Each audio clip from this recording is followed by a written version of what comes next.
জামায়াত আমিরের হার্টের bypass surgery সম্পন্ন, আইসিইউতে স্থানান্তর। ৪৮ ঘন্টার মধ্যে ৩ বিভাগে অতি ভারী বৃষ্টির পূর্বাভাস। আওয়ামী লীগ ও ছাত্রলীগের গোপন বৈঠক, হাসিনাকে ফেরানোর লক্ষ্য ছিল শাহবাগ দখল করে। জানাবো ট্রাম্পের শুল্ক নীতি, বেশি ক্ষতিগ্রস্ত এশিয়ার দেশ। এবং সর্বশেষ জানাবো বাংলাদেশের শুল্ক কমায় ভারতের পোশাক বাজারের শেয়ারে দরপতন। শুনছিলেন সংবাদ শিরোনাম, এবারে বিস্তারিত। আওয়ামী লীগ ও ছাত্রলীগের গোপন বৈঠক, হাসিনাকে ফেরানোর লক্ষ্য ছিল শাহবাগ দখল করে। রাজধানীর বসুন্ধরা আবাসিক এলাকা সংলগ্ন একটি কনভেনশন সেন্টারে অবসরপ্রাপ্ত সরকারি কর্মচারী, ছাত্রলীগ ও আওয়ামী লীগের নেতাকর্মীদের গোপন বৈঠকের উদ্দেশ্য ছিল শাহবাগ দখল করা, দেশে অস্থিতিশীল পরিস্থিতি তৈরি করে ভারতে অবস্থান করা সাবেক প্রধানমন্ত্রী শেখ হাসিনার প্রত্যাবর্তন নিশ্চিত করা। গোপন বৈঠকে বিভিন্ন অবসরপ্রাপ্ত সরকারি কর্মচারী, ছাত্রলীগ ও আওয়ামী লীগের বিভিন্ন সংগঠনের ৩০০ থেকে ৪০০ নেতাকর্মী অংশ নেন। গত ৮ই জুলাই সকাল ১০টা থেকে সন্ধ্যা ৬টা পর্যন্ত বৈঠক অনুষ্ঠিত হয়। এ ঘটনায় এরই মধ্যে ২২ জনকে গ্রেপ্তার করেছে পুলিশ। সেনা হেফাজতে আছেন একজন মেজর। গ্রেপ্তারদের জিজ্ঞাসাবাদ ও তদন্তের বরাতে ঢাকা মহানগর পুলিশের গোয়েন্দা শাখা সূত্রে জানা গেছে, গোপন এই বৈঠক করতে হলে ভাড়া নেওয়া হয়েছিল বিদেশের লোক পাঠানোর নাম করে। এতে পরিকল্পনা করা হয় শেখ হাসিনার নির্দেশ দেওয়ার সঙ্গে সঙ্গে বৈঠকে অংশ নেওয়া নেতাকর্মীরা সারা দেশ থেকে লোকজন ঢাকায় নিয়ে আসবে, সমবেত হয়ে শাহবাগ মোড় দখল করবে এবং দেশে অস্থিতিশীল পরিস্থিতি এবং জনগণের মধ্যে আতঙ্ক তৈরি করে শেখ হাসিনার প্রত্যাবর্তন নিশ্চিত করবে। এ ঘটনায় সন্ত্রাসবিরোধী আইনে ভাটারা থানায় গত ১৩ই জুলাই পুলিশ বাদী হয়ে মামলা করেছেন। এ মামলায় গ্রেপ্তার ২২ জন বর্তমানে কারাগারে রয়েছেন। গতকাল DMP media and public relations বিভাগের উপ পুলিশ কমিশনার মোহাম্মদ তালেবুর রহমান এ বিষয়ে কথা বলেন। তিনি বলেন, গত ৮ই জুলাই বসুন্ধরা এলাকায় কেবি কনভেনশন হলে একটা বৈঠক নিয়ে আমাদের কাছে তথ্য ছিল। কনভেনশন হলটি শামীমা নাসরিন শম্পা নামে একজন ভাড়া নেন। সে সময় তিনি বিদেশে লোক পাঠানোর নাম করে একটা প্রতিষ্ঠানের নাম ব্যবহার করেছিলেন, যেখানে ষড়যন্ত্রমূলকভাবে লোকজনকে নিয়ে যাওয়া হয়েছিল, যার পরিপ্রেক্ষিতে গত ১৩ই জুলাই ভাটারা থানায় একটি মামলা করা হয় বলেও জানান তিনি। তালেবুর রহমান বলেন, ঘটনার সঙ্গে জড়িত থানার অপরাধে এরই মধ্যে ২২ জনকে গ্রেপ্তার করা হয়েছে। আমরা বিষয়টা অত্যন্ত গুরুত্ব দিয়ে তদন্ত করছি। এ ঘটনায় অন্য কোনো দিক আছে কিনা, এর প্রকৃত রহস্য কী এবং কারা কারা এর পেছনে দায়ী, তাদের পরিচয় শিগগির উন্মোচন করা হবে। এই বৈঠক এবং ৮ই আগস্টের বিষয়ে সামাজিক মাধ্যমে নানা হুমকির আলোচনা প্রসঙ্গে দৃষ্টি আকর্ষণ করা হলে তালেবুর রহমান বলেন, আমরা গত একটা বছরে বিভিন্ন সময় দেখেছি, নানা সময়ে আইন শৃঙ্খলা পরিস্থিতি বিনষ্ট করার জন্য পরিকল্পিতভাবে কার্যক্রম অনেকেই করেছে। এরই পরিপ্রেক্ষিতে আমরা সজাগ রয়েছি। এই ঘটনার সঙ্গে সম্পৃক্ত থাকার অভিযোগে মেজর সাদিক নামে একজন সেনা কর্মকর্তাকে সেনা হেফাজতে নেওয়ার কথা জানিয়েছে সেনাবাহিনী।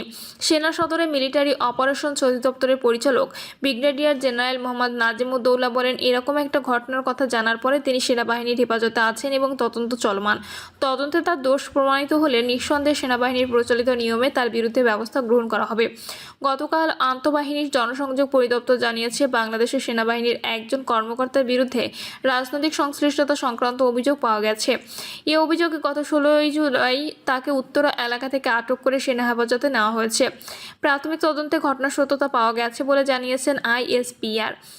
তাদের সংবাদ বিজ্ঞপ্তিতে জানানো হয়, ঘটনাটি সুষ্ঠু ও নিরপেক্ষ তদন্তের লক্ষ্যে এরই মধ্যে একটি তদন্ত আদালত গঠন করা হয়েছে। এছাড়া তার কর্মস্থল থেকে অনুপস্থিত থাকা সংক্রান্ত ব্যত্যয় এর বিষয়ে অন্য আরেকটি তদন্ত আদালত গঠন করা হয়েছে এবং তদন্ত শেষে আদালতের সুপারিশক্রমে সেনা আইন অনুযায়ী দায় নিরূপণ করতে প্রয়োজনীয় আইনানুগ ব্যবস্থা গ্রহণ করা হবে। ট্রাম্পের শুল্ক নীতি, বেশি ক্ষতিগ্রস্ত এশিয়ার দেশ। যুক্তরাষ্ট্রের প্রেসিডেন্ট ডোনাল্ড ট্রাম্পের ঐতিহাসিক শুল্ক নীতি নিয়ে দক্ষিণ পূর্ব এশিয়ার দেশগুলো দীর্ঘদিন ধরে অস্বস্তিতে ছিল। গত বৃহস্পতিবার ৯০টির বেশি দেশের উপর নতুন শুল্ক হার ঘোষণা করেছে ট্রাম্প। সর্বনিম্ন ১০% থেকে সর্বোচ্চ ৪১% পর্যন্ত রেসিপ্রোকাল ট্যারিফ বা পাল্টা শুল্ক আরোপ করেছেন তিনি। দক্ষিণ পূর্ব এশিয়ার দেশগুলো মার্কিন শুল্কের ঘোষণার পর এক এক রকম অবস্থায় পড়েছে। বিবিসির এক প্রতিবেদনে গতকাল শুক্রবার বলা হয়েছে, ট্রাম্পের এই শুল্ক আরোপে এশিয়ার দেশগুলো সবচেয়ে বেশি ক্ষতিগ্রস্ত হয়েছে। সর্বশেষ হালনাগাদ তালিকা অনুসারে Cambodia, Indonesia, Malaysia, Philippine, Bangladesh, Sri Lanka, Thailand ও ভিয়েতনাম সবাই এখন 19 থেকে 20% শুল্কের আওতায় পড়েছে। ব্রুনেইয়ের ক্ষেত্রে এ হার 25%। ক্ষতিগ্রস্ত হয়েছে লাওস ও মিয়ানমার, তাদের উপর 40% শুল্ক ধার্য করা হয়েছে। এর পেছনে যুক্তি স্পষ্ট নয়, তবে হিন্ডিস ফাউন্ডেশন বাণিজ্য নীতির প্রধান ডক্টর ডোবোরাহ এলমাউস মনে করেন, যুক্তরাষ্ট্রের প্রবেশাধিকার সীমিত, ক্রয় ক্ষমতা কম এবং চীনের সঙ্গে ঘনিষ্ঠ সম্পর্ক থাকার কারণেই এমন সিদ্ধান্ত হয়েছে। ইন্দো প্যাসিফিক অঞ্চলের দেশগুলোর শুল্ক হার ভিন্ন ভিন্ন। পাকিস্তানের ক্ষেত্রে শুল্ক হার 19%, যা দক্ষিণ এশিয়ার মধ্যে সবচেয়ে কম এবং ভারতের চেয়ে অনেকটাই কম। পাকিস্তানের মোট রপ্তানি প্রায় 60% হচ্ছে টেক্সটাইল, যার বেশিরভাগ যুক্তরাষ্ট্রে যায়। অন্যদিকে এ খাতে পাকিস্তানের প্রধান প্রতিদ্বন্দ্বীরা ভারত, বাংলাদেশ, ভিয়েতনাম সবাই এখন বেশি শুল্কের আওতায়। আফগানিস্তান, ফিজি, নাউরু এবং পাপুয়া নিউগিনি সবাই 15% শুল্কের আওতায় পড়েছে। কাজাখস্তানের জন্য এ হার 25%। ভারতের ক্ষেত্রেও যুক্তরাষ্ট্র 25% শুল্ক আরোপ করেছে। সঙ্গে রাশিয়া থেকে তেল ও অস্ত্র কেনার জন্য অনির্দিষ্ট জরিমানা ধার্য করেছে ওয়াশিংটন। যুক্তরাষ্ট্রের পররাষ্ট্রমন্ত্রী মার্কো রুবিও বলেন, রাশিয়ার সঙ্গে ভারতের ঘনিষ্ঠ সম্পর্ক এখনও দিল্লি ওয়াশিংটন সম্পর্কের জন্য বিরক্তির কারণ। তবে ভারতের ওপর আরোপিত সর্বশেষ শুল্ক চলতি বছরের এপ্রিলে প্রস্তাবিত 27% শুল্কের চেয়ে কিছুটা কম। জানা গেছে, এশিয়ার অনেক দেশের তুলনায় জাপান ও দক্ষিণ কোরিয়া ভালো অবস্থানে আছেন, কারণ তাদের উৎপাদিত গাড়ি ও সেমিকন্ডাক্টর পণ্য মার্কিন বাজারে অত্যন্ত গুরুত্বপূর্ণ। বিশ্বের অন্যতম বৃহৎ সেমিকন্ডাক্টর উৎপাদনকারী ও যুক্তরাষ্ট্রের মিত্র তাইওয়ানের পণ্যের শুল্ক হার 32% থেকে কমিয়ে 20% করা হয়েছে। তবে তাদের চিপ শিল্পকে আলাদা খাতে নতুন শুল্কের মুখে পড়তে হতে পারে কিনা তা এখন স্পষ্ট নয়। তাইওয়ানের প্রেসিডেন্ট লাই চিংতে বলেন, বর্তমানে কার্যকর শুল্ক হারটি অস্থায়ী, কারণ ওয়াশিংটনের সঙ্গে এখনও আলোচনা চলছে। যুক্তরাষ্ট্রের সর্বশেষ শুল্ক ঘোষণায় চীনের নাম না থাকলেও আলোচনার কেন্দ্রবিন্দুতে আছে দেশটি। দুই দেশই এখন তাদের চলমান বাণিজ্য যুদ্ধবিরতি আরও 90 দিন বাড়াতে সম্মত হয়েছে, যা আগামী 12ই আগস্ট পর্যন্ত হওয়ার কথা ছিল। এমনকি আসিয়ান দেশগুলোর উপরও পড়েছে প্রভাব। 10 আসিয়ান দেশের মধ্যে ভিয়েতনাম প্রথম যুক্তরাষ্ট্রের সঙ্গে আলোচনা করে চুক্তিতে পৌঁছায়। তারা শুল্ক হার 46% থেকে 20% নামিয়ে আনতে সক্ষম হয়। সিঙ্গাপুরের ক্ষেত্রে শুল্ক হার অপরিবর্তিত রয়েছে, অর্থাৎ 10%। দেশটি যুক্তরাষ্ট্র থেকে আমদানি বেশি করে, রপ্তানি করে কম। বাংলাদেশের শুল্ক কমায় ভারতের পোশাক বাজারের শেয়ারে দরপতন। বাংলাদেশের পণ্যে পারস্পরিক শুল্ক 35% থেকে কমিয়ে 20% নামিয়ে এনেছে যুক্তরাষ্ট্র। এরপরই আজ ভারতের পোশাক বাজারের শেয়ারে দরপতন হয়েছে। গত 8 জুলাই প্রধান উপদেষ্টা ডক্টর মোহাম্মদ ইউনূসের কাছে চিঠি পাঠান মার্কিন প্রেসিডেন্ট ডোনাল্ড ট্রাম্প।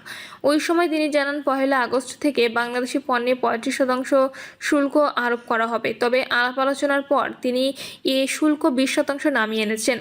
অপরদিকে ভারতের পণ্যে 25% শুল্ক আরোপ করেছে যুক্তরাষ্ট্র, যা আজ থেকে কার্যকর হয়েছে।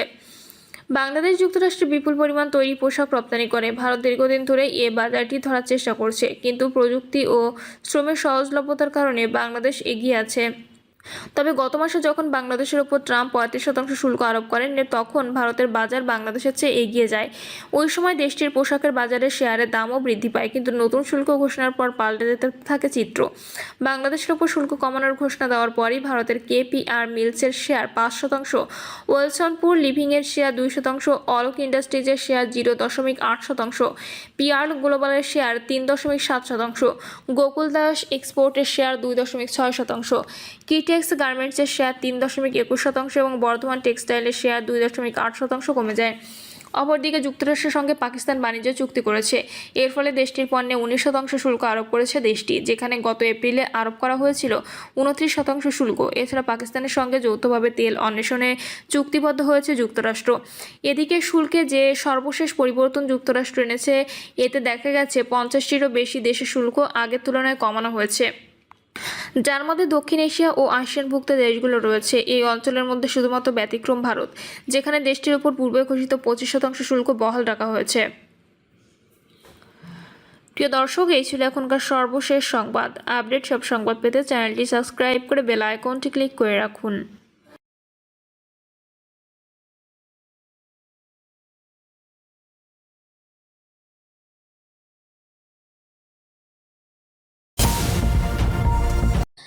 জামায়াত আমিরের হার্টের বাইপাস সার্জারি সম্পন্ন, আইসিইউতে স্থানান্তর। বাংলাদেশ জামায়াতে ইসলামীর আমির ডক্টর শফিকুর রহমানের হার্টের বাইপাস সার্জারি সফলভাবে সম্পন্ন হয়েছে। তার শারীরিক অবস্থা স্থিতিশীল রয়েছে। এই মুহূর্তে তিনি নিবিড় পরিচর্যা কেন্দ্রে পর্যবেক্ষণে রয়েছেন। দলের পক্ষ থেকে আমিরে জামায়াতের চিকিৎসা তদারকির দায়িত্বে থাকা ডক্টর খালিদুজ্জামান এসব তথ্য জানান। তিনি বলেন, রাজধানীর ইউনাইটেড হাসপাতালে শনিবার সকাল 8টায় অপারেশন শুরু হয়ে দুপুর 12টার মধ্যে জামায়াত আমিরের হার্টের বাইপাস সার্জারি সম্পন্ন হয়েছে। তাকে আইসিইউতে স্থানান্তর করা হয়েছে। সেখানে তিনি চিকিৎসকদের পর্যবেক্ষণে থাকবেন। 48 ঘন্টার মধ্যে 3 বিভাগে অতি ভারী বৃষ্টির পূর্বাভাস। দেশের 3 বিভাগে অতি ভারী বৃষ্টির পূর্বাভাস দিয়েছে আবহাওয়া অধিদপ্তর। সন্ধ্যা 6টা থেকে পরবর্তী 48 ঘন্টার এই বৃষ্টি হতে পারে। বিজ্ঞপ্তিতে বলা হয়েছে, সক্রিয় দক্ষিণ পশ্চিম মৌসুমী বায়ুর প্রভাবে সন্ধ্যা 6টা থেকে পরবর্তী 48 ঘন্টায় রংপুর, ময়মনসিংহ, সিলেট বিভাগের অনেক জায়গায় ভারী থেকে অতি ভারী বর্ষণ হতে পারে। আবহাওয়াবিদ এ.কে.এম. নাজমুল হক জানিয়েছেন, সক্রিয় দক্ষিণ পশ্চিম মৌসুমী বায়ুর প্রভাবে শনিবার সন্ধ্যা 6টা থেকে পরবর্তী 48 ঘন্টায় রংপুর, ময়মনসিংহ, সিলেট বিভাগের অনেক জায়গায় ভারী থেকে অতি ভারী বৃষ্টিপাত হতে পারে। এদিকে গত 24 ঘন্টায় দেশের বিভিন্ন অঞ্চলে বৃষ্টিপাত রেকর্ড করা হয়েছে। এর মধ্যে সর্বোচ্চ 51 মিলিমিটার বৃষ্টি হয়েছে ফেনীতে। এছাড়া সিলেটে 48, চট্টগ্রামে 42, পাবনায় ঈশ্বরদীতে 39, চুয়াডাঙ্গায় 38, টেকনাফে 36, নেত্রকোনায় 35 এবং রাজধানী ঢাকায় 23 মিলিমিটার বৃষ্টিপাত হয়েছে।